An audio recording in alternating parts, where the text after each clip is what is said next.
You can hear me now? Okay, good. Hey, Terry, can you hear me? We can hear you. Okay. Have you heard Terry yet? No. We have not. Okay. I'll keep working on it.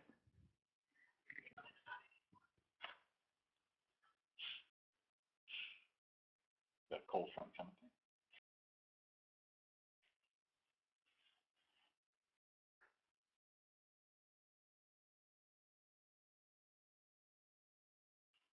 Can you tell her private? Until you see anybody other people showing up to start watching, you don't have to worry about talking.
Now I want to mute my phone, I think. Mute my speakers here. Hey, Terry, can you hear me? I can hear you perfectly, Tom. Thanks. Great. I'm going to go ahead and mute my sound on my computer here. Sure, that sounds fine. You're hearing it through the phone, right? I'm hearing you perfectly well through the telephone. Super.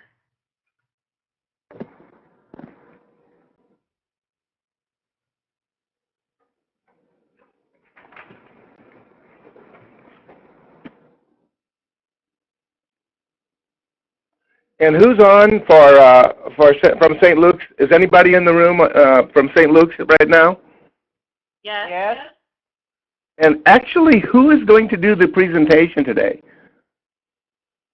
Jennifer, Scott, and Ruth, the three that are listed at the very beginning. Jennifer, Scott, and Ruth. So when I turn this over to you, am I speaking to Ruth? Right now you're speaking to me, yes. Hi, Ruth. Jennifer will start. Well, I will. When I turn this over to you, I'll have a few announcements first, and when I turn this over to you, I will just list you as very pleased to introduce Jennifer, Scott, and Ruth today, and then you can take it from there. Thank you. You're quite welcome. You were deleting slides earlier, Steve. That video slide, can we just delete it? No. No. Okay.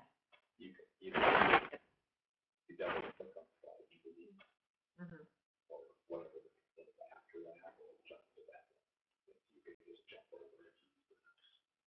Okay. So that's what mute it.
Good afternoon to those who are in attendance. Welcome to today's NLSA Best Practice webinar. Today's webinar is going to feature a best practice that is in place at St. Luke's Lutheran School in Oviedo, Florida. This webinar was prepared by our friends at St. Luke's and is being produced by Concordia University, Wisconsin's Office of Continuing and Distance Education, and we thank Concordia for its leadership and support in this endeavor. I have a few announcements to make before we begin our webinar today. After today, we will have 3 scheduled webinars remaining this year. In consecutive weeks, April 9th, St. Luke's will present Growing Up, Growing Old about their intergenerational ministry. On April 16th, they will be talking about preschool outreach. And then on April 23rd, they will have a presentation entitled Invite an Author, Create a Reader. 3 outstanding webinars about outstanding practices. We invite you to tune in for those webinars. All of the webinars have been prepared by our friends at St. Luke's, and they represent best practices that are currently in place at their school. Live webinars are participatory events. We appreciate your questions and your comments, and you can feel free to express yourself by typing in the chat box in the lower left-hand corner of the screen. We're nearing the end of this year's season of Best Practice webinars. All the webinars presented this year are available on the login page of the Lutheran School portal. You do not need to be a portal member to view them. If you like what was shared, we invite you to view a recorded webinar that you can link to from the portal together with your entire faculty. Another great resource for Lutheran schools is the LCMS School Ministry Facebook page. Our Facebook page allows our schools to contact and connect informally. We invite you to share your encouraging stories and events from your schools on our Facebook page. Before we begin today, I would like to have a word of prayer, and then we will turn it over to the people at St. Luke's. Our risen Savior, we give you thanks for giving us this day to praise and serve you. You are indeed an awesome God, and we thank you for allowing us to share your good news of your work on our behalf. Your suffering, death, and resurrection prepared our way for eternal salvation. Thank you, Jesus. You have blessed in abundance our co-workers at St. Luke's Lutheran School. We praise you for the gift of technology that will allow them to share their best practice today with those here in attendance and with those who aren't in attendance. Bless all of our schools and the educators who faithfully serve. Continue to provide opportunities to abundantly share God's grace and mercy with those whom we serve and the co-workers in our places. Bless this meeting. Let it be a blessing to those who are assembled in Jesus' name. Amen. Today I'm pleased to introduce to you Jennifer, Scott, and Ruth from St. Luke's in Oviedo, Florida, who are going to lead our webinar today. So take it away, Jennifer. Okay, thank you. Well, welcome to our Talents on Parade presentation. First, we'd like to begin by showing you a short video clip.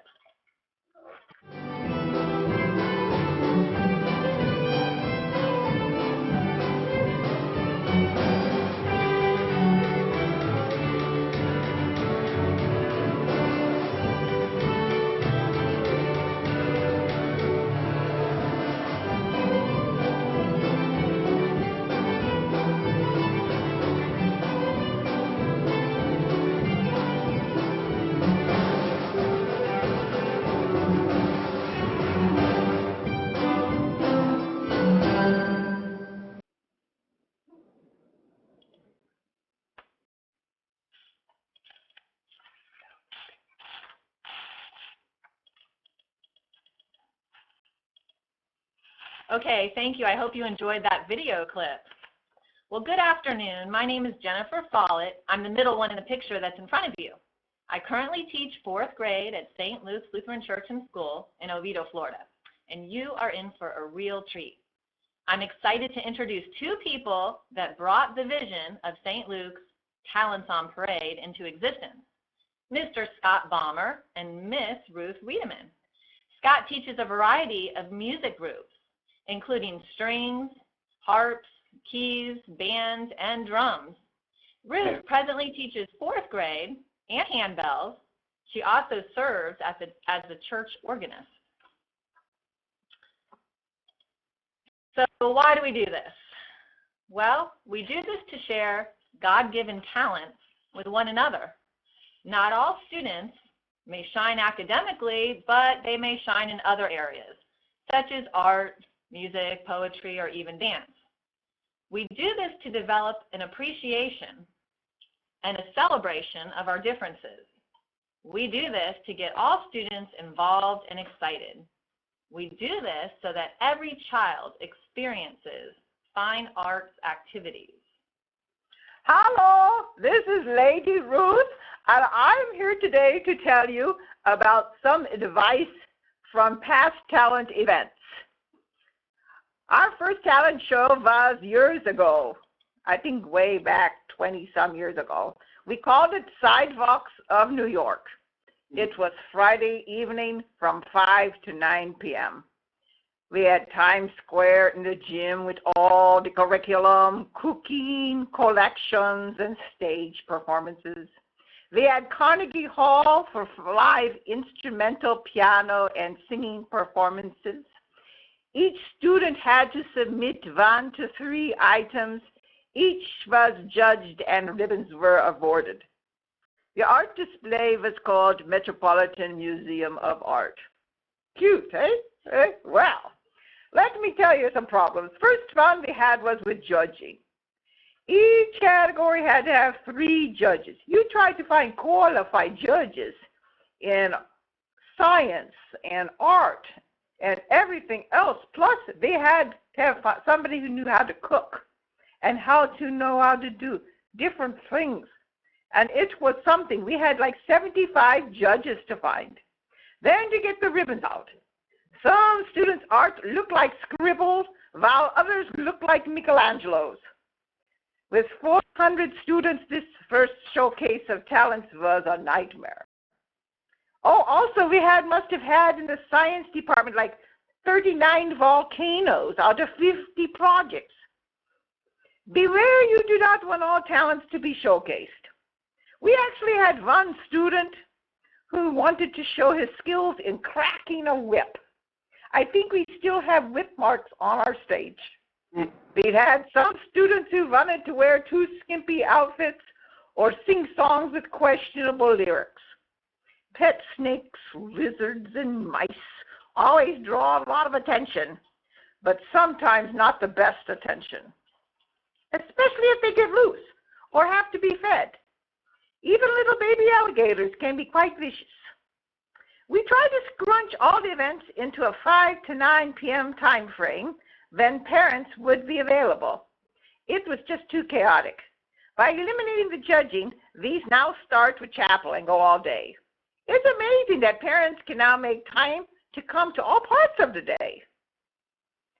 I would suggest not to surprise your faculty 1 week before the event with lists of to-dos. Let them know the basics in September so they can actually help organizers during the year. Each year we evaluate what went well. At one time, we made this a 2-day event, which didn't work due to student sports commitments.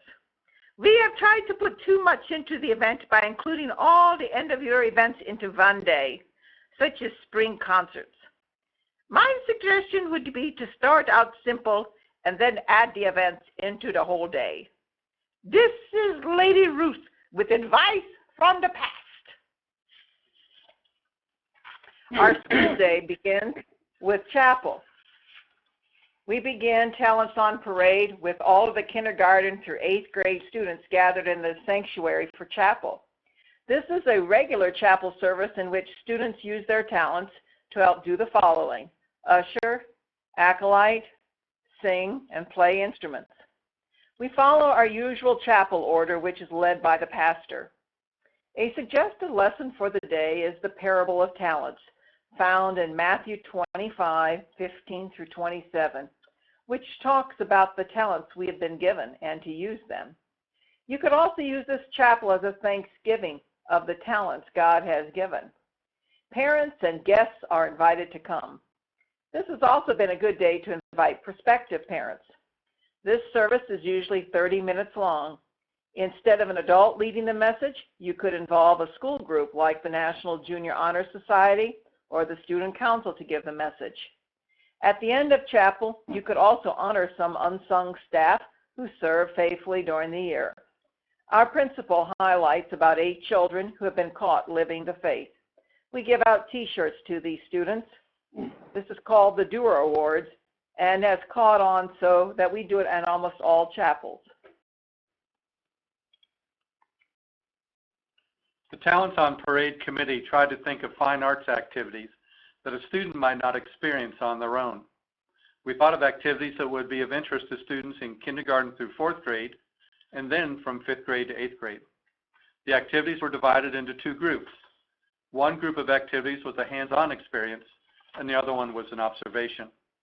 The teacher from each class would act as a guide. Other teachers volunteered to lead the activity. Here's a list of activities for grades K through 4 that we've used.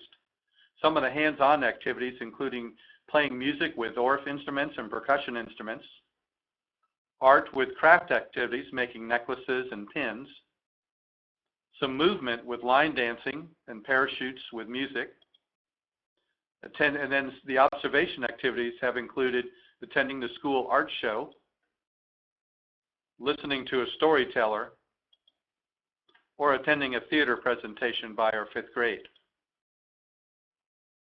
For grades 5 through 8, some of the hands-on activities have included making music with a drum line made up of 5-gallon buckets from Home Depot, creating art by creating a mural using groups of 6 from the middle school, all working on the same mural. We also made up a storytelling cottage, which was started by our middle school math teacher while learning about engineering that included study of area and volume. So they created the cottage by putting together plastic with duct tape, filling it up with air, and then allowing students to come inside. The middle school students then read stories to the elementary school students as they came into the cottage. Also, we had the middle schoolers do some movement with line dancing and some fine arts related service projects. Some of their observation activities included attending the school art show, attending the middle school play, and listening to a presentation by a modeling agency, watching a magician, listening to a singer-songwriter, and also a storyteller. We'd like to go ahead and travel with us to the curriculum fair that also goes on. It's kind of put on throughout our entire school space in the hallways, and you'll notice that each child of our school is required to showcase one of their projects from the year. This could be a project, a piece of writing, or a report that they have completed at school during the school year. The teachers collect the work at least 1 week before top. Each grade level is given an area of the school to display their items. Care is given to put them neatly in the hallways so that passers-by can look at the projects. During top, each class is scheduled to view the projects. This helps promote the type of curriculum being studied by our students. It is also a useful tool in instilling in children the projects that they will get to do in the upper grades. Care should be given to put up exemplary work. After top is over, the teachers carefully give back work to students. One of the options you could do is to display more than one item per child. We have found that space is an issue for us, and so we limit the projects. Also, you will have noticed that we only include work that has been done at school.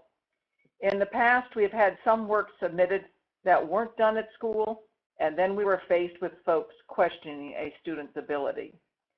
By having only schoolwork done under teacher guidance, it truly becomes a time to see each student's true talents. We have at our school, usually either in our gymnasium or in our cafeteria, the art show. We include art from each student in our art show. The art teacher works during the year to select an art project for each grade level that especially is colorful and uses a variety of media. We use a company called Kids Art Fairs to supply the basic paper size for the artwork. They can be reached at kidsartfairs.com or 1-866-500-0515. The Kids Art Fairs company provides black frames to insert the artwork into and the wire frames to display the frames. Parents are invited to purchase the frame with their child's artwork. You will need at least the day before top to insert artwork and arrange the display. The Kids Art Fair folks will also help on the day of setup to make sure all is ready. This is usually a good time to have faculty help with inserting the artwork into the frames. It is recommended to leave the art show set up all day since parents visit throughout the entire day. At the end of the show, Kids Art Fairs will give a percentage of the profits back to your school art program. Now, throughout the day, the kids are traveling from place to place, but they all gather at a certain time, like 1 o'clock, for our school-wide poetry slam. The poetry slam is a competition in which poets recite their work in front of an audience and selected judges. At St. Luke's, 1 student per class participates in the poetry slam, grades 1st through 8th. The teachers are informed in advance that all students will write a poem as part of their regular classroom writing curriculum. Usually teachers do this during their scheduled poetry unit, traditionally done in April. The type and style of the poem is up to the teacher. 1 student in each class needs to be chosen from their classroom poetry competition.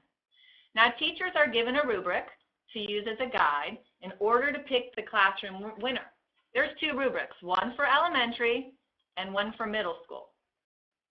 Once the classroom winners are selected as poetry slam contestants, again, that's 1 per class, they should keep a copy of their poem and practice reading it with feeling if they want to convey whatever feeling they want to convey for the poetry slam. Now, poetry slam judges will also have a rubric to determine the school winners. And speaking of winners, there will be 1 top winner per group. We have 3 different groups, 1st through 2nd grade, 3rd through 5th grade, and middle school.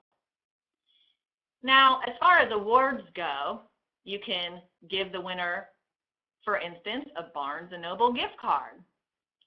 We order and then plaque, put it on a medal for them to wear, that's engraved St. Luke's Poetry Slam and the date at the bottom, 2013.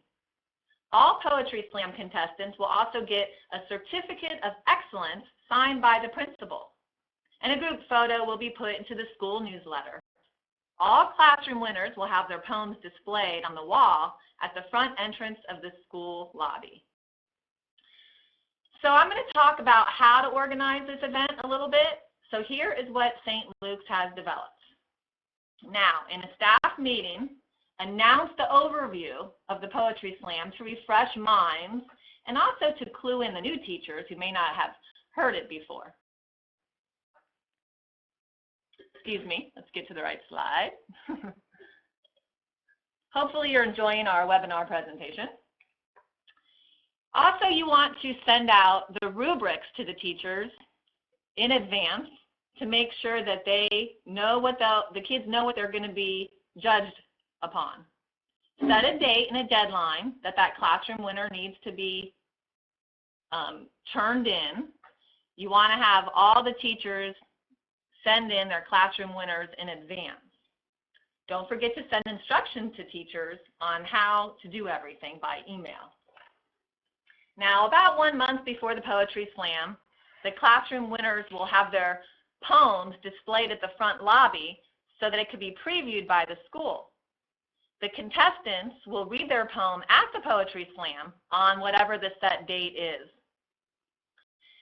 Don't forget you need to order your medals in advance, like 3 medals for each group and the gift cards in advance. Have someone prepare the certificates also in advance. Submit an article to the school newspaper to announce the Poetry Slam upcoming date so parents can go tell the grandparents and whoever friends that they want to bring in to watch their kids do their poetry slam. You might want to get a volunteer to type or scan a copy of the contestants' poems onto a PowerPoint slide. This will help the audience to understand that the poem that's being read, the words match what the kid's saying. Sometimes our kids get a little nervous, like me right now during this webinar, and they mumble, so it's nice to have a slide on the screen so that they can understand what the words are. Make sure that there's a tech person that can switch slides per contestant's reading. And you want to make sure they're in order of the readers.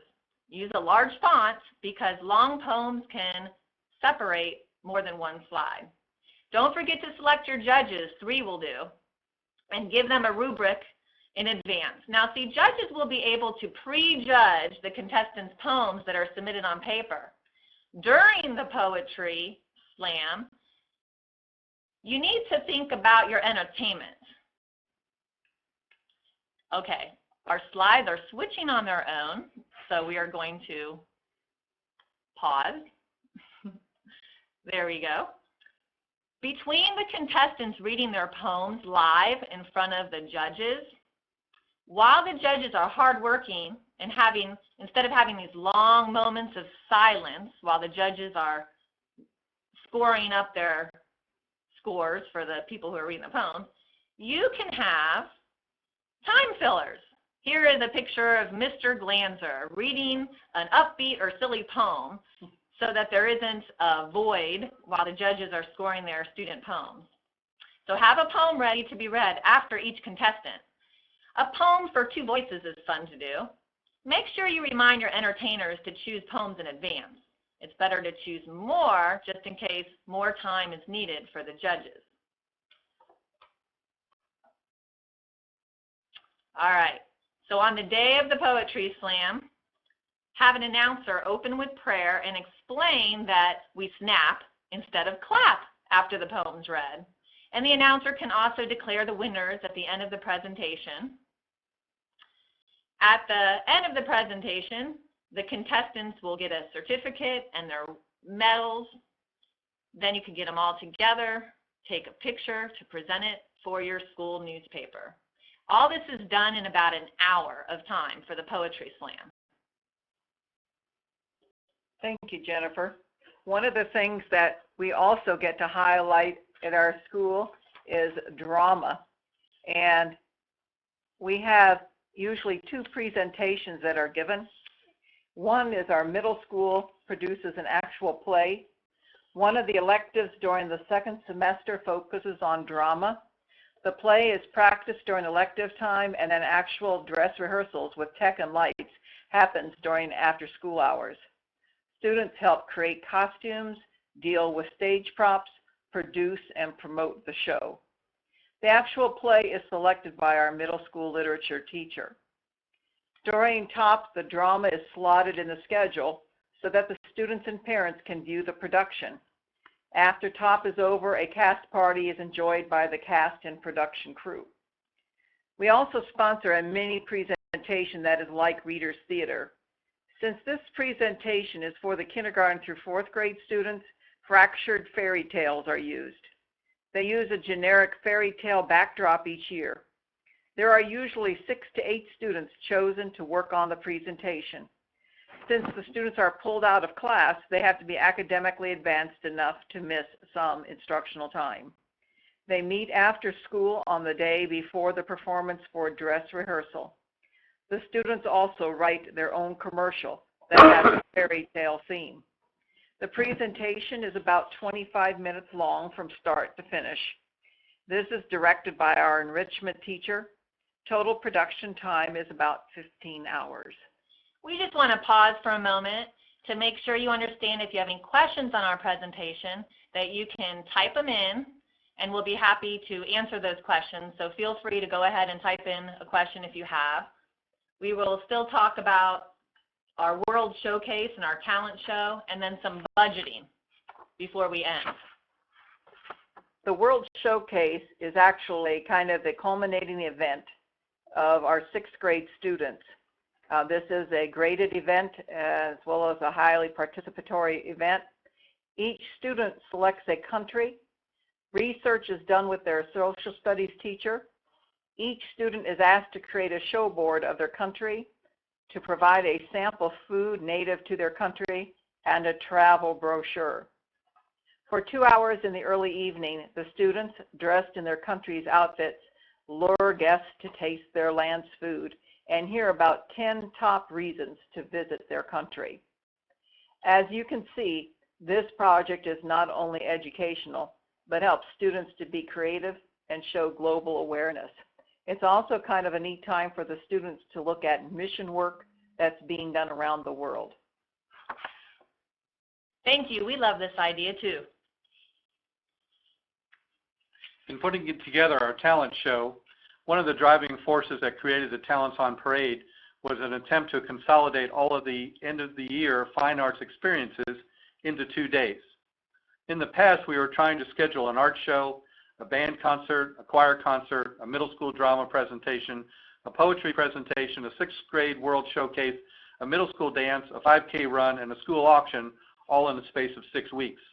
It was driving our parents nuts with all the evening activities in such a small amount of time. We were able to put all the fine arts events during the day on Friday up to 9 p.m. and then finish on Saturday morning from 9 to noon. Some years we have scheduled individual and group talents in a number of different rooms in the school. Some of the individual and group talents included singing, dancing, piano playing, bands, and singing duets. We schedule each presentation in the different rooms. Music presentations are about every 7 minutes. We ask each presentation to give us a list of the music they are performing or an idea of the routine they are presenting, so we can determine that the presentation is in good taste and not dangerous.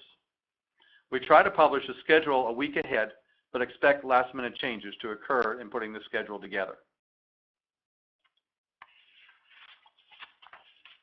Of course, how do you put all these things together without money? For the first couple years, we attempted to try to use as many supplies as we could already on hand from our church and our school. For music, we used our classroom instruments or borrowed 5-gallon buckets from Home Depot.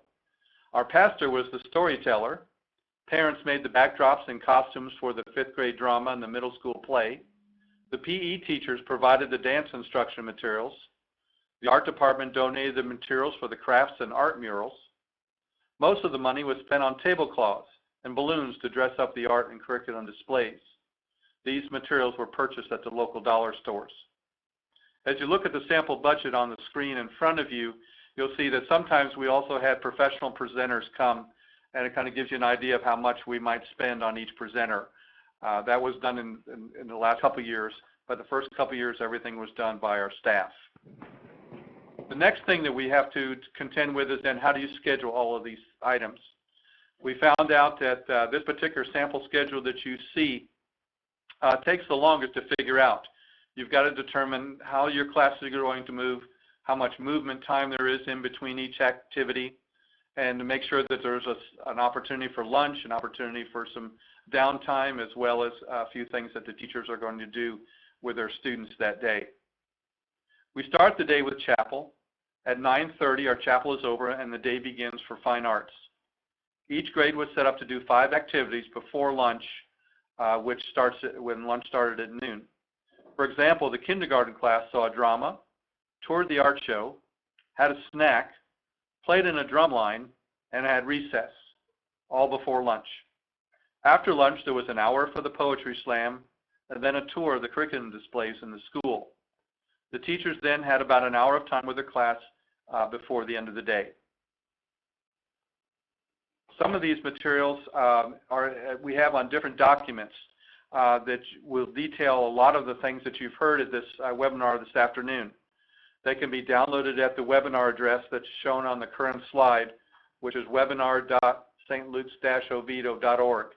In that particular folder, you'll find some detailed information about all the things we've mentioned for you today. At this time, we'd like to open up the webinar to any questions that you might have concerning our Talents on Parade.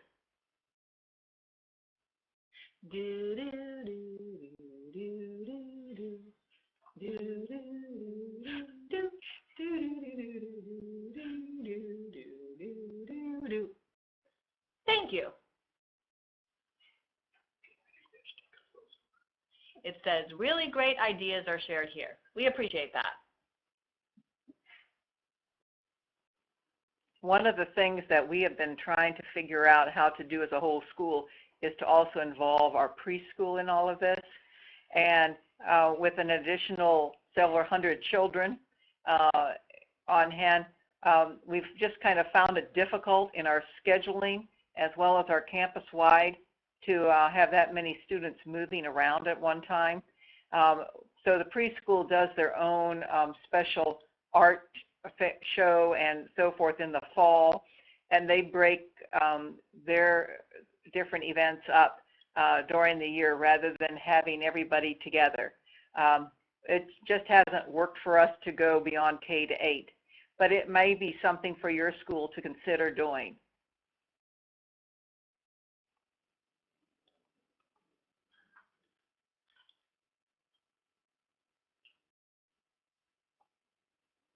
Okay, if there are no further questions, we would like to say thank you for coming on to our webinar. And again, if you would like some more information, go to webinar.stlukes-oviedo.org. Thank you and have a blessed evening. Thanks, guys. Great job. Thank you. Excellent presentation by everyone. We appreciate your time and your efforts. Next week, we'll have our next webinar on April 9th, Growing Up, Growing Old, Intergenerational Ministry at St. Luke's in Oviedo.